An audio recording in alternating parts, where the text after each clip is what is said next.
নমস্কার। বলতে চাই আঙিনায় আপনাকে স্বাগতম। আশা করি আপনি ভালো আছেন। যেহেতু আমি বলতে চাই তাই আমি বলছি, আপনিও তেমন চাইলেই শুনবেন। চলুন আজকের প্রসঙ্গে যাওয়া যাক। মানুষ যখন আঘাত পায় তখন আমরা বলি সময় সব সারিয়ে দেবে, কিন্তু কিছু আঘাত এমন হয় যা কোনো দিন সারে না। সেটা হলো কথার আঘাত। আপনি কি জানেন আপনার বলা একটি বাক্য কারো পুরোটা দিন ভালো করে দিতে পারে, এমনকি পুরো জীবনটাও।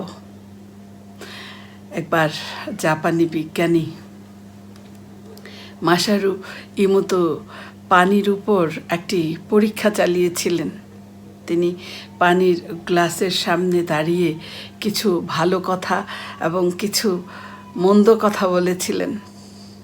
দেখা গেছে তিনি যখন ভালো কথা বলছিলেন তখন সেই পানির অণুগুলো সুন্দর স্ফটিকের আকার ধারণ করেছিল, এবং তিনি যখন মন্দ কথা বলছিলেন তখন পানির অণুগুলো বিশৃঙ্খল হয়ে গেছে।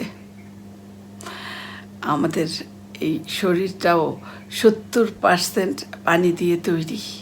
একবার ভাবুন তো, এই যে আমাদের কথা, আমাদের কথার শক্তি, এটা আমাদের শরীরের উপর কতটা প্রভাব ফেলে।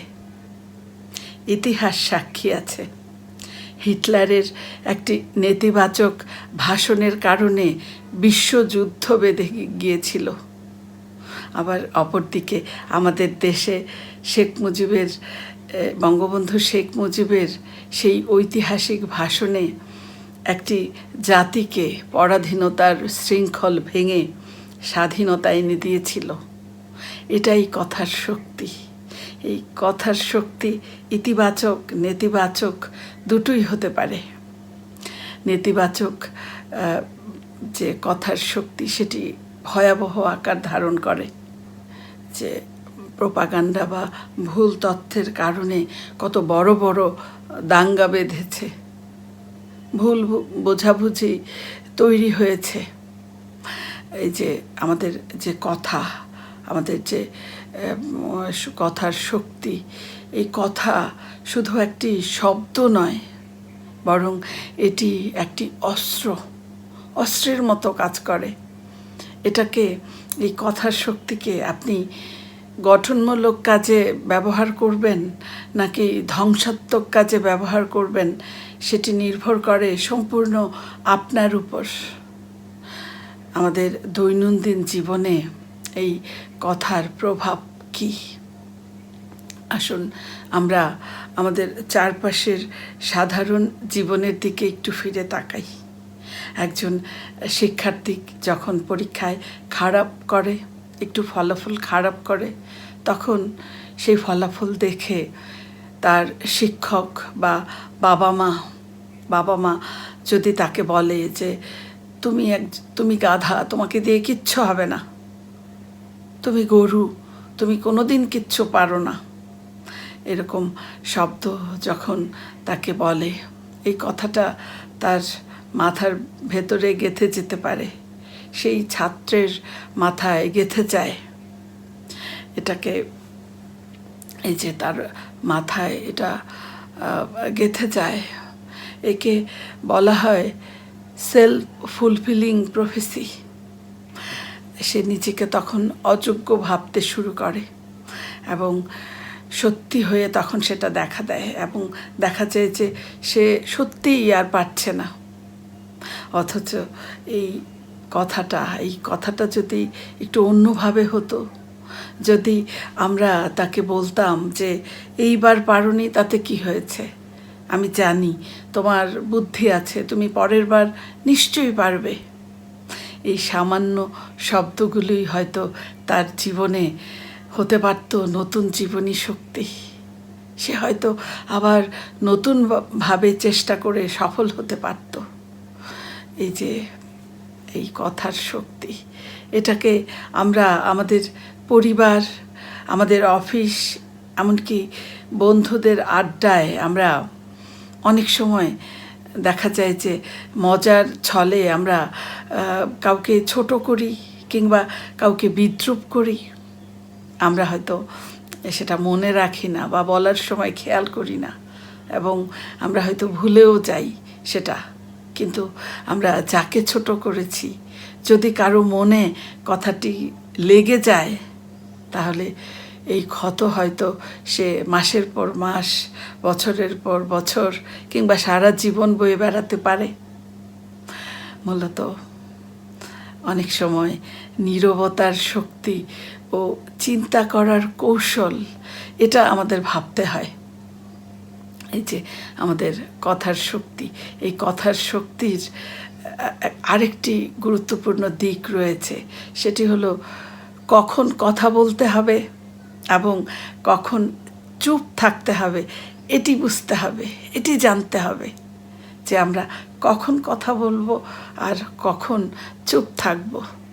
অনেক সময় তর্কে জেতার চেয়েও নীরব থাকাও অনেক বড় শক্তিশালী হতে পারে, অনেক বড় শক্তিশালী হতে পারে। প্রাচীন এক প্রবাদ আছে যে কথা বলার আগে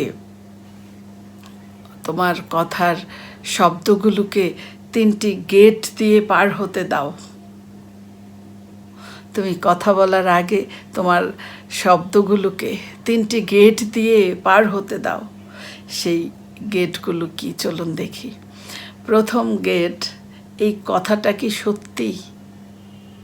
দ্বিতীয় গেট হলো নিজেকে প্রশ্ন করা যে এই কথাটি বলা কি খুবই গুরুত্বপূর্ণ বা খুবই প্রয়োজন এই মুহূর্তে? তৃতীয় গেট, যে কথাটি বলবো সেই কথাটি কি ভালো বা দয়ালু বা নম্র, এরকম। যদি আপনি আপনার কথাগুলোকে, আপনার শব্দগুলোকে এই 3টি গেট দিয়ে পার করতে পারেন, তাহলেই আপনি কথাটি বলুন। আমরা যদি এটা করতে পারি, তাহলে আমরা দেখব যে আমাদের জীবনের অর্ধেক সমস্যা এবং ভুল বোঝাবুঝি কমে যাবে।